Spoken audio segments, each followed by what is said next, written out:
अस्सलाम वालेकुम। आज इस वीडियो के अंदर हम डिस्कस करेंगे सिंध रेंटल प्रेमिसेस ऑर्डिनेंस को।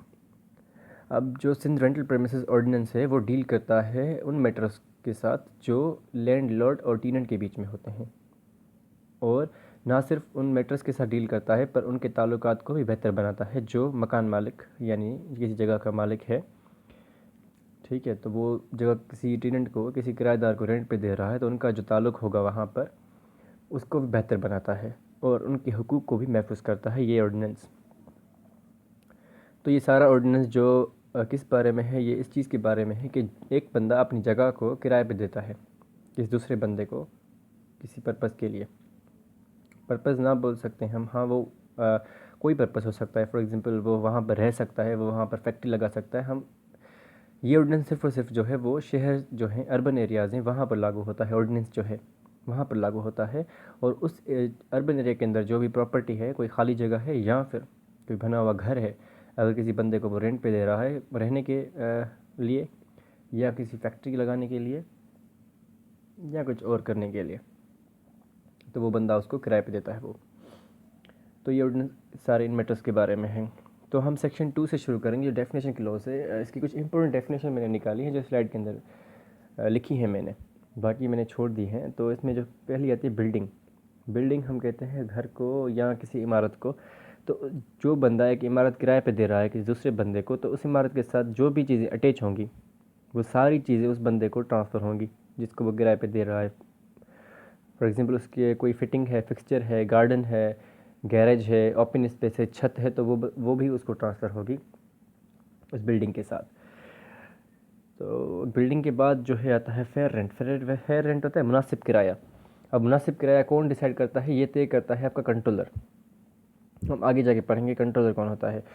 तो फेयर रेंट के बाद आता है आपका लैंडलॉर्ड। लैंडलॉर्ड वो बंदा होता है जिसकी जगह होती है, जो ओनर होता है उस प्रॉपर्टी का, उस घर का या ज़मीन का, वो ओनर होता है, उसे हम लैंडलॉर्ड कह सकते हैं। और वो बंदा अपनी प्रॉपर्टी किसी दूसरे बंदे को रेंट पे देता है, तभी वो बंदा लैंडलॉर्ड बनेगा। इसके अंदर सेकंड चीज़ ये है कि अगर किसी बंदे को अथॉरिटी है, उसको अथोराइज़ किया गया है कि वो अब उस जगह को, किसी दूसरे बंदे की जगह को रेंट पे दे, उससे जो किराया वो वसूल करे, उस जगह को मेंटेन रखे, तो उससे भी हम लैंडलॉर्ड तस्वुर कर सकते हैं। यही ओरिजिनल ओनर नहीं है, लेकिन सिर्फ और सिर्फ अथॉरिटीज़ को दी गई है। उसके बाद है प्रेमिसेस। प्रेमिसेस हम चार दीवारी को कहते हैं, चार दीवारी को।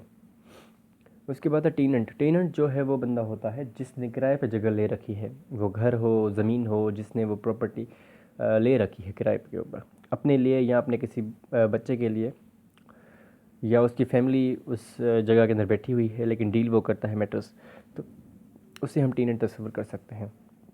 सेक्शन 3 जो है वो एप्लीकेबिलिटी की बात करता है, यानी ये ऑर्डिनेंस कहाँ कहाँ पर लागू होगा। तो ये ऑर्डिनेंस जो मैंने आपको पहले बताया, ये अर्बन एरियाज़ यानी शहर के अंदर, शहरी इलाके हैं, वहाँ पर ये ऑर्डिनेंस लागू होगा। उसके अंदर जो आप कोई अपनी घर, प्रॉपर्टी, ज़मीन किराए के ऊपर दे रहे हो, तो उसे हम तस्वीर करेंगे कि हाँ भाई, ये जो ऑर्डिनेंस यहाँ पर लागू होगा शहरी इलाकों के अंदर।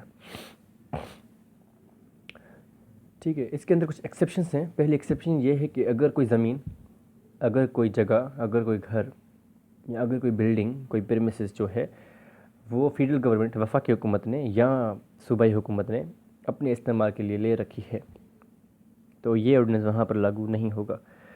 सेकंड एक्सेप्शन क्या है कि अगर कोई घर अभी नया बना है और वो सेक्शन 8 और 9 के अंदर फॉल नहीं करता, तो ये ऑर्डिनेंस के ऊपर अप्लाई नहीं होगा 10 साल तक। उसके बाद एक और एक्सेप्शन आती है कि गवर्नमेंट जिस प्रॉपर्टी को चाहे उसको इस ऑर्डिनेंस की एप्लीकेबिलिटी से बाहर निकाल सकती है। यानी गवर्नमेंट चाहे तो ये बोल सकती है कि भाई इस प्रॉपर्टी के ऊपर या इस एरिया के ऊपर ये ऑर्डिनेंस लागू नहीं होगा। तो सेक्शन 3 ये कहता है। बात है सेक्शन 4 के अंदर हम, तो सेक्शन 4 जो है वो कहता है कंट्रोलर किस तरह से अपॉइंट होगा या कंट्रोलर कौन होगा। तो कंट्रोलर को अपॉइंट करती है गवर्नमेंट। अब गवर्नमेंट एक ही डिस्ट्रिक्ट के अंदर एक से ज़्यादा जो है कंट्रोलर की अपॉइंटमेंट कर सकती है। जब वो एक से ज़्यादा कंट्रोलर अपॉइंट करेगी गवर्नमेंट, तो उनको फिर अपने पावर्स जो है फंक्शन, ड्यूटीज़ जो होंगी उनकी, वो उनको बताएगी, और उसके साथ साथ उनकी लिमिट्स भी उनको बतानी पड़ेंगी कि भाई आप इस लिमिट के अंदर काम करोगे, आपके ये पावर हैं, इससे ज़्यादा आप तजावुज़ नहीं करेंगे। तो ये होगी उसके मतलब जो है, अगर एक से ज़्यादा कंट्रोलर अपॉइंट करती है गवर्नमेंट तो ये तो उनके लिए हो गया।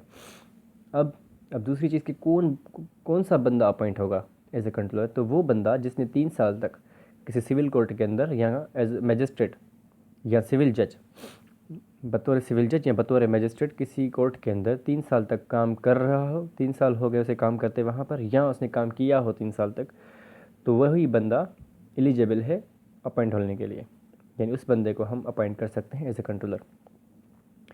अच्छा, एक और चीज़ के अंदर आ जाती है कि भाई अगर गवर्नमेंट चाहे तो किसी डिप्टी कमिश्नर को या फिर किसी डिस्ट्रिक्ट जज को ये पावर, ये इख्तियार दे सकती है कि वो एक कंट्रोलर से केस लेकर किसी दूसरे बंदे को किसी दूसरे कंट्रोलर को ट्रांसफ़र कर दें विद इन डिस्ट्रिक्ट जहाँ पर वो मैटर है। यानी एक केस किसी कंट्रोलर के पास पेंडिंग पड़ा हुआ है तो वहाँ से वो उस केस को ट्रांसफ़र करके किसी दूसरे कंट्रोलर को दे सकते हैं केस डिस्पोज ऑफ करने के लिए। तो सेक्शन ये 4 कहता है। अब सेक्शन 5 के अंदर आते हैं। सेक्शन 5 है एग्रीमेंट के बारे में, कि ये एग्रीमेंट जो लैंडलॉर्ड यानी जो मकान मालिक, जगह के मालिक और टेनेंट के बीच में होता है, यानी किराएदार के बीच में होता है। ठीक है जी। उस एग्रीमेंट के तहत जो है लैंडलॉर्ड अपनी ज़मीन, अपना घर, अपनी भी प्रॉपर्टी उस बंदे को देता है रेंट पर। तो जो है वो एग्रीमेंट बतौर किस सूरत में होगा, वो एग्रीमेंट हम मानेंगे कि भाई हाँ ये एग्रीमेंट है, ये रिलेशनशिप का प्रूफ है कि इनके बीच में ये ताल्लुक़ है लैंडलॉर्ड का और टीनेंट का, टीनेंसी का एग्रीमेंट है ये।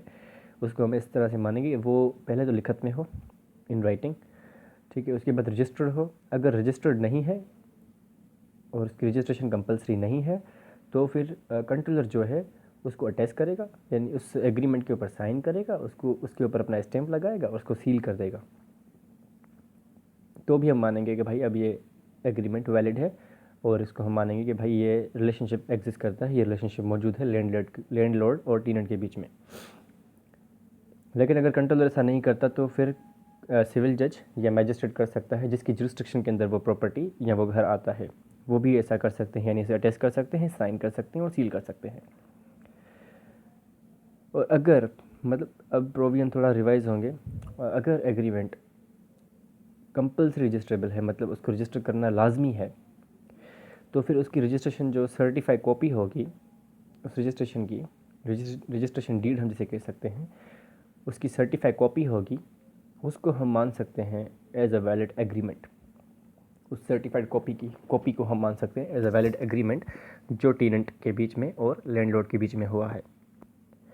और फिर से एक और सेम प्रोविज़न रिवाइज्ड होगा कि अगर रजिस्ट्रेशन लाजमी नहीं है उसकी, तो ओरिजिनल डीड जो होगी यानी जिसके ऊपर एग्रीमेंट लिखा गया है, जिसके ऊपर एग्रीमेंट बनाया गया है, तो उसे हम एज अ एविडेंस, बतौर सबूत मान सकते हैं कि भाई मकान मालिक और किराएदार के बीच में ये एग्रीमेंट हुआ है और इस एग्रीमेंट के तहत मकान मालिक ने अपना घर किराए पर इस बंदे को दिया है। तो सेक्शन 5 इस चीज़ को डील करता है, एग्रीमेंट के रजिस्ट्रेशन और नॉन रजिस्ट्रेशन के बारे में डील करता है। तो सेक्शन 5 यही कहता है। सेक्शन 6 के अंदर आते हैं, टेन्योर और टेनेंसी। अब क्या सिंपल, इसके अंदर बहुत कोई हार्ड एंड फास्ट रूल नहीं है। जो टाइम पीरियड होगा टेनेंसी का, कि टेनेंसी कब तक वैलिड रहेगी, यानी एक किराएदार कब तक इस प्रॉपर्टी को एंजॉय करेगा, तो वो जो वक्त होगा, वो टाइम होगा, वो डिसाइड होगा म्यूचुअल एग्रीमेंट के अंदर, जो हमने पहले पढ़ा था सेक्शन 5 के अंदर एग्रीमेंट। उस एग्रीमेंट के अंदर लिखा जाएगा कि ये टेनेंसी 15 साल तक, 20 साल तक, 10 साल तक, 11 महीने तक, 10 महीने तक रहेगी। ठीक है। अगर मज़ीद हम इसे बढ़ाना चाहें तो बढ़ा सकते हैं, लेकिन एग्रीमेंट के अंदर अगर एक पीरियड फिक्स कर दिया गया तो उसके बाद ये एग्रीमेंट एक्सपायर हो जाएगा 11 महीने के बाद। अगर 11 महीने का टाइम पीरियड फिक्स किया गया है इसके अंदर, तो टाइम पीरियड सिर्फ वैलिड होगा तब तक जब जो टाइम पीरियड लिखा गया किसके अंदर, म्यूचुअल एग्रीमेंट के अंदर। सेक्शन 7 आता है। सेक्शन 7 कहता है भाई लैंडलॉर्ड जो है वो ज़्यादा किराया नहीं ले सकता बरक्स जितना उसने एग्रीमेंट के अंदर लिखवाया है उसके। यानी अगर उसने म्यूचुअल एग्रीमेंट के अंदर दोनों की रजामंदी, यानी टेनेंट की और लैंडलॉर्ड की, दोनों ने राज़ी होकर राज़ीनामा दिखाया कि भाई हाँ मैं 25,000 रुपये, 30,000 रुपये या 40,000 रुपये रेंट लूँगा, लैंडलॉर्ड ने कहा टेनेंट से। और एग्रीमेंट के अंदर लिख दिया गया कि भाई मैं ये प्रॉपर्टी इसको दे रहा हूँ और मैं हर माह मुझे ये बंदा 40,000 रुपये देगा। तो वो लैंडलॉर्ड जो मकान मालिक है या जगह का मालिक है या जिसके पास अथॉरिटी है, वो कल को ये डिमांड नहीं कर सकता कि तुम मुझे 50,000 रुपये दो। क्यों नहीं कर सकता? क्योंकि उसने एग्रीमेंट में खुद लिखवाया कि वो 40,000 रुपये लेगा। एक तो ये चीज़। दूसरी, अगर कंट्रोलर फिक्स फेयर रेंट तय करता है, यानी मुनासिब किराया डिसाइड करता है, कंट्रोलर तय करता है, तो उस मुनासिब किराया से ज़्यादा का हकदार नहीं है कौन? लैंडलॉर्ड। यानी वो ज़्यादा डिमांड नहीं कर सकता मुनासिब किराए से जो कंट्रोलर ने डिसाइड किया। सेक्शन 7 यही कहता है। सेक्शन 8 आता है फेयर रेंट, मुनासिब किराया। अब कंट्रोलर किस तरह से मुनासिब किराया तय करेगा? अब यही सारी सेक्शंस के अंदर पढ़ते आए हैं कि मुनासिब किराया, मुनासिब किराया। तो अब कंट्रोलर किस तरीके से एक मुनासिब किराया तय करेगा? अब इसके अंदर दो प्रोविजन आती हैं। एक कि टेनेंसी अभी नहीं हुई, पहले ही एप्लीकेशन देगी कंट्रोलर करके आप मुनासिब किराया तय करो, या फिर टेनेंसी हो गई है उसके बाद एप्लीकेशन दी गई कि आप मुनासिब किराया अब तय करो। ठीक है ना? तो अब सेक्शन 8 उसको डील करता है। अब कंट्रोलर को एक एप्लीकेशन दी जाएगी। एप्लीकेशन कौन देगा? या तो लैंडलॉर्ड देगा या टेनेंट देगा। ठीक है ना? इनमें से कोई बंदा एप्लीकेशन दे सकता है कि आप एक मुनासिब किराया तय करो, उस किराए के मुताबिक ये किराएदार मकान मालिक को किराया दे, या उस किराए के मुताबिक ये मकान मालिक उस किराएदार से किराया ले। तो सेक्शन 8। अब कंट्रोलर किन चीज़ों को देखेगा? कंट्रोलर देखेगा कि भाई जो जगह है, जो प्रॉपर्टी या ज़मीन है या घर है, उसके सराउंडिंग, उसके नज़दीक या उससे उसके साथ दूसरे जो मकान हैं, दूसरी प्रॉपर्टी है, दूसरी ज़मीन जो है, उसका रेंट कितना है। कंट्रोलर इसको भी नज़र में रखेगा। जितना रेंट उसका है तो इस प्रॉपर्टी का भी लाजम सी बात है इतना ही होना चाहिए। पहली चीज़ तो ये नज़र में रखेगा मुनासिब किराया तय करते वक्त। दूसरी चीज़ कौन सी वो नज़र में रखेगा? दूसरी चीज़ कि भाई अगर घर नया बना है, उसके ऊपर जो ख़र्चा हुआ है, या फिर घर की मरम्मत हुई है, उसके ऊपर जो ख़र्चा आया हुआ है, तो उसको भी वो नज़र में रखेगा। तीसरी चीज़ कि टेनेंसी हो गई थी, म्यूचुअल एग्रीमेंट के अंदर रकम लिख दी गई थी, लेकिन उस टेनेंसी के बाद, टेनेंसी एग्रीमेंट जो हुआ था, मैंने सेक्शन 5 के अंदर पढ़े थे कि एग्रीमेंट हो चुका है, लेकिन उस एग्रीमेंट होने के बाद गवर्नमेंट की पॉलिसीज़ चेंज हुई और उन्होंने क्या किया कि उस प्रॉपर्टी के ऊपर टैक्स बढ़ा दिया है।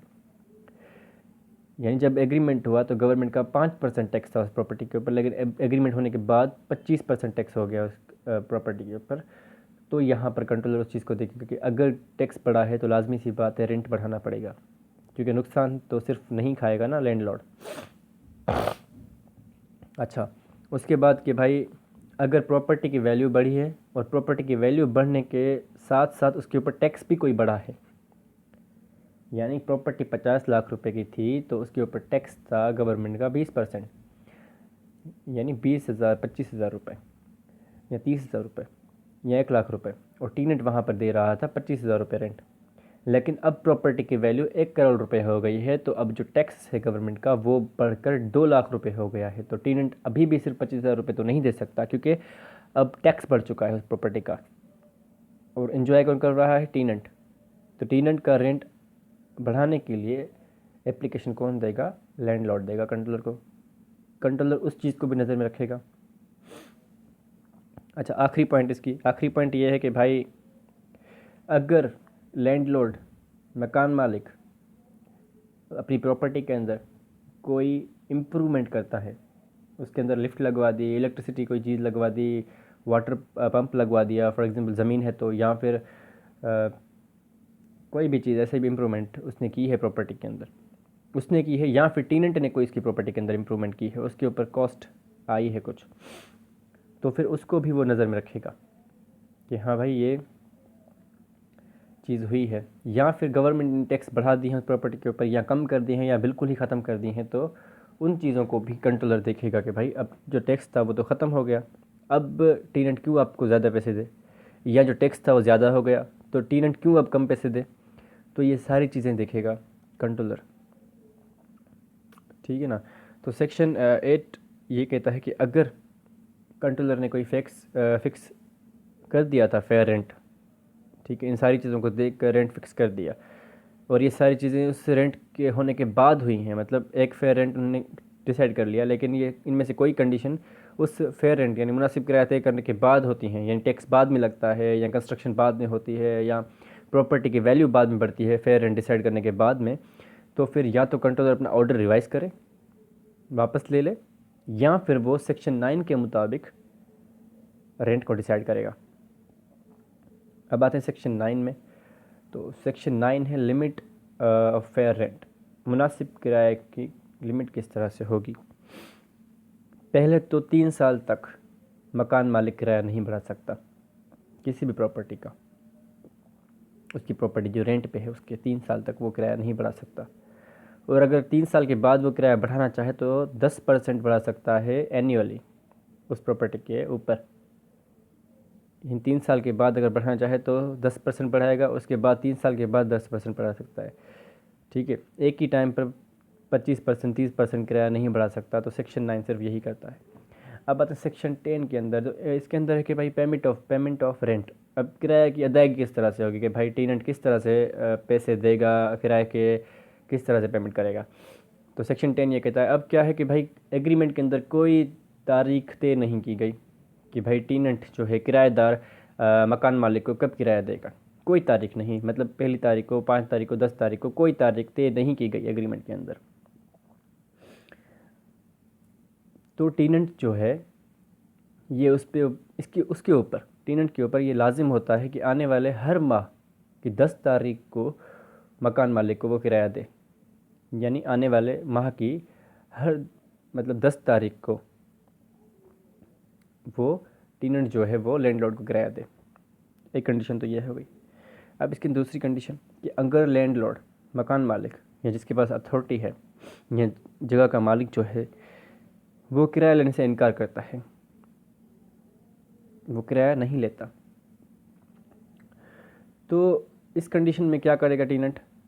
इस कंडीशन में टेनेंट के पास 2 ही रास्ते होती हैं। एक तो वो पोस्टल मनी ऑर्डर के ज़रिए, ये आपको पाकिस्तान पोस्ट वाले प्रोवाइड करते हैं एक फैसिलिटी जिसके अंदर आप किसी बंदे को पेमेंट भेज सकते हो। पोस्टल मनी ऑर्डर जिसे हम कह सकते हैं कि आप उस और के ज़रिए आप किसी बंदे को पैसे भेज सकते हो। तो वो आपको रसीद देते हैं पेमेंट भेजोगे तो। पाकिस्तान पोस्ट दे रही है, और अगर कोई यहाँ पर सर्विस हो तो वो भी दे सकते हैं, देते होंगे, मुझे नहीं पता उनका। लेकिन पाकिस्तान पोस्ट जो है वो पोस्टल मनी ऑर्डर की जो सर्विस प्रोवाइड कर रहे हैं अभी। ठीक है जी। तो उसके ज़रिए भी वो वैसे पैसे भेज सकता है। अगर उसके ज़रिए वो पैसे नहीं भेजता या उसके ज़रिए पैसे भेजता है लेकिन सामने से वो लैंडलॉर्ड नहीं लेता और वैसे वापस आ जाते हैं, तो फिर वो रकम जमा करवाएगा किसके पास? कंट्रोलर के पास। कंट्रोलर को बोलेगा कि भाई लैंडलॉर्ड मुझसे पैसे नहीं ले रहा, मैंने पोस्टल मनी ऑर्डर के ज़रिए पेमेंट भेजी थी, उसने लेने से इनकार कर दिया है, तो ये रकम मैं आपके पास जमा करवा रहा हूँ।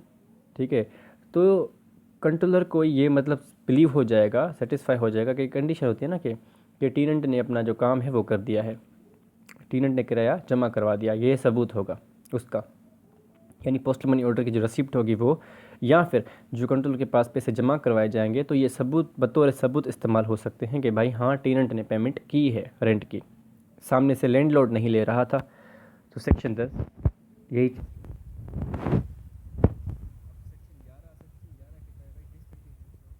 सर्विसेज कि कोई सर्विस है, कोई फैसिलिटी है जो लैंडलॉर्ड ने टेनेंट को दी हुई है। मतलब जैसे इलेक्ट्रिसिटी हो गई, पानी हो गया, गैस हो गया, अभी तो इंटरनेट की सर्विस आ गई है, वो अगर मकान मालिक वो प्रोवाइड कर रहा है उस बंदे को, तो बगैर किसी की इजाज़त के अगर वो ऐसा करता है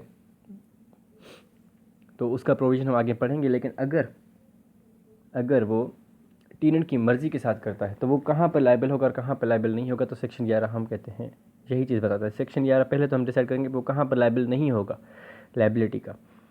तो अगर वो ऐसा टेनेंट की रज़ा खुशी से, मर्ज़ी से करता है, वो टेनेंट से पूछता है कि भाई ये सर्विस मैं ख़त्म कर रहा हूँ, और टेनेंट उसको रज़ामंदी दे देता है कि हाँ भाई भले आप कर दो, तो वो कर सकता है। सेकंड कंडीशन, अगर कंट्रोलर ने उसको डायरेक्शन दी है, कंट्रोलर ने उससे बोला है कि भाई हाँ आप इस सर्विस को ख़त्म कर दो, पानी की है, बिजली की है, गैस की है, इंटरनेट की है, इनमें से कोई भी सर्विस आप ख़त्म कर दो, तो उसकी डायरेक्शन के मुताबिक अगर ऐसा करता है तो भी लैंडलॉर्ड लायबल नहीं होगा। तीसरी चीज़ ऐसी कि अगर कोई कंसर्न अथॉरिटी है और वो अथॉरिटी उसको डायरेक्शन देती है कि भाई फ़िलहाल सर्विस को आप ख़त्म कर दो, और उस डायरेक्शन के मुताबिक, उस ऑर्डर के मुताबिक वो ऐसा करता है, तो भी जो है वो लायबल नहीं होगा लैंडलॉर्ड किसी लाइबिलिटी के लिए। लेकिन अगर वो इन तीनों कंडीशन के बरक्स, इन तीनों कंडीशन के ख़िलाफ़ अपनी मन मुताबिक, अपनी मर्ज़ी के मुताबिक ऐसा करता है, तो फिर वो लायबल होगा। अब उसकी लायबिलिटी किस तरह अराइज़ होगी? अब टीनेंट जो है उसके घर की सर्विस, उस प्रॉपर्टी की कोई सर्विस ख़त्म कर दी गई, तो टीनेंट क्या करेगा? एप्लीकेशन देगा किसको? कंट्रोलर को। कंट्रोलर इंक्वायरी करेगा। इंक्वायरी करने के बाद कंट्रोलर जिस नतीजे पे पहुँचेगा कि अगर उसको ये लगे कि लैंडलॉर्ड ने जानबूझकर ऐसा किया है, तो वो लैंडलॉर्ड को डायरेक्शन देगा कि भाई आप जो सर्विस है वो रिस्टोर करें, यानी सर्विस को बहाल करें। अगर वो ऐसा नहीं करता और प्रोविज़न की जो है उनके ख़िलाफ़ बरक्स उसके ऑर्डर के कोई काम करता है, तो कंट्रोलर जो है वो खुद उस सर्विस को बहाल करवाएगा, और उस सर्विस को बहाल करने में जितना अखराजात लगेंगे वो उस लैंडलॉर्ड से लेगा। ठीक है जी। अब जो है अगर लैंडलॉर्ड जो है इनमें से किसी प्रोविज़न के ख़िलाफ़ जाकर कोई काम करता है, तो उसको पेनल्टी भी होगी, फ़ाइन होगा, उसके साथ साथ 6 महीने की सज़ा भी हो सकती है, जेल की। ठीक है ना? ये इनमें से किसी भी एक कंडीशन के ख़िलाफ़ कोई काम करता है तो उसको 6 महीने जेल की सज़ा हो सकती है, और उसके साथ साथ फ़ाइन भी हो सकता है उसको। और जब कंट्रोलर खुद उस किसी भी सर्विस को बहाल करेगा, तो वो पैसे किससे लेगा? वो लैंडलॉर्ड से वो पैसे लेगा। तो सेक्शन 11 यही चीज़ कहता है। अब आते हैं सेक्शन 12 के अंदर। सेक्शन 12 कहता है रिपेयर के बारे में, मरम्मत के बारे में। अगर मकान मालिक, जगह का मालिक फेल हो जाता है, नाकाम हो जाता है अपनी किसी प्रॉपर्टी की, अपनी किसी प्रीमिसेस को, चार दीवारी को, या अपनी किसी ज़मीन को की मरम्मत करवाने से, या फिर उसकी साफ़ सफाई करवाने से, जो बहुत ही लाजमी है, उसको अपनी अच्छी हालत में रखने के लिए, मुद्दा हालत में रखने के लिए बहुत लाजमी है, और वो ऐसा नहीं करता, वो उसमें नाकाम हो जाता है, तो टीनेंट क्या करता है? टीनेंट एप्लीकेशन देता है कंट्रोलर को, और कंट्रोलर क्या करता है? इंक्वायरी करता है कि वाकई जो है लैंडलॉर्ड ये करने से नाकाम हो चुका है, और वाकई ज़रूरत थी मरम्मत की, और वाइट वॉशिंग जिसे हम कह सकते हैं, साफ़ सफाई की ज़रूरत थी उसको प्रॉपर शेप में रखने के लिए। तो टीनेंट क्या, जो कंट्रोलर है, फिर वो टीनेंट को ऑर्डर करता है, टीनेंट को डायरेक्शन देता है कि भाई आप ये काम करवाओ। ठीक है, और जो भी रकम इसके ऊपर खर्च आए, जो भी अखराज इसके ऊपर खर्च आए, वो आप काट लें रेंट से, यानी आप किराए की रकम जो दे रहे हैं उनसे वो पैसे काट लें। आप जितने भी खर्च होते हैं इस चीज़ के ऊपर, यानी मरम्मत के ऊपर, साफ़ सफाई के ऊपर, जितने भी खर्चे होते हैं वो आप खर्चे काट लो, किससे? रेंट से। और अगर दूसरी यहाँ पे अगर किसी कंसर्न अथॉरिटी को कोई लॉ पावर देता है कि वो इस मैटर के अंदर मदाखलत कर सकती है, कोई कंसर्न अथॉरिटी, तो टीनेंट उसे एप्लीकेशन देगा। ठीक है ना? टीनेंट एप्लीकेशन देगा, या फिर वो खुद ब खुद उस लैंडलॉर्ड को बोले कि आप इस ज़मीन की मरम्मत करवाएं, या इस घर की मरम्मत करवाएं, इस प्रीमिसेस की मरम्मत करवाएं। लेकिन लैंडलॉर्ड जो है वो ऐसा नहीं करता, उसमें भी फेल हो जाता है लैंडलॉर्ड। तो वो अथॉरिटी टीनेंट को ऑर्डर करेगी कि तुम जो है ये काम करो, इसकी मरम्मत करवाओ या इसकी साफ़ सफाई करवाओ, और टीनेंट ऐसा करता है। और जो उसके ऊपर अखराजात आते हैं, तो फिर वो जो अखराजात सारे किसको बताएगा? उस अथॉरिटी को बताएगा कि भाई इतने अखराजात हुए हैं मेरे। तो अथॉरिटी क्या करेगी? उस अखराजात का जो एक सर्टिफिकेट बना के उसे देगी, और उसको वेरीफाई करेगी कि वाकई में इतने अखराजात हुए हैं या नहीं हुए। जब वो वेरीफाई कर लेगी, तो फिर उसको एक सर्टिफिकेट देगी, एक्सपेंडिचर सर्टिफिकेट जैसे हम कहेंगे। उस सर्टिफिकेट के बिहाफ पे वो टीनेंट जो है किराए की रकम से उतने पैसे काट सकता है। ठीक है ना? यानी जो सर्टिफिकेट उसको अथॉरिटी देगी वेरीफाई करके कि भाई ये इतने आपका खर्चा वाकई हुआ है, इतना खर्चा, तो उसे वो सर्टिफिकेट देगी। और उस सर्टिफिकेट के बिहाफ पे, उस सर्टिफिकेट के बुनियाद के ऊपर जो टीनेंट है, जो किराएदार है, वो किराए की रकम से उतने पैसे काट सकता है जितना उसका खर्चा हुआ है, जितना उसने अथॉरिटी को बताया था। सेक्शन 12। सेक्शन 13 कहता है इवेक्शन यानी निकालना। इसमें है कि भाई कोई भी मकान मालिक, कोई भी जगह का मालिक टेनेंट को, किराएदार को अब उस प्रॉपर्टी से बाहर नहीं निकाल सकता सिवाय इस ऑर्डिनेंस के मुताबिक। तो ये थी आज की वीडियो में, बस इतना ही। बाकी जो इसके कुछ सेक्शन बचते हैं वो नेक्स्ट वीडियो के अंदर हम इंशाल्लाह डिस्कस करेंगे। Thank you so much. Allah हाफिज़।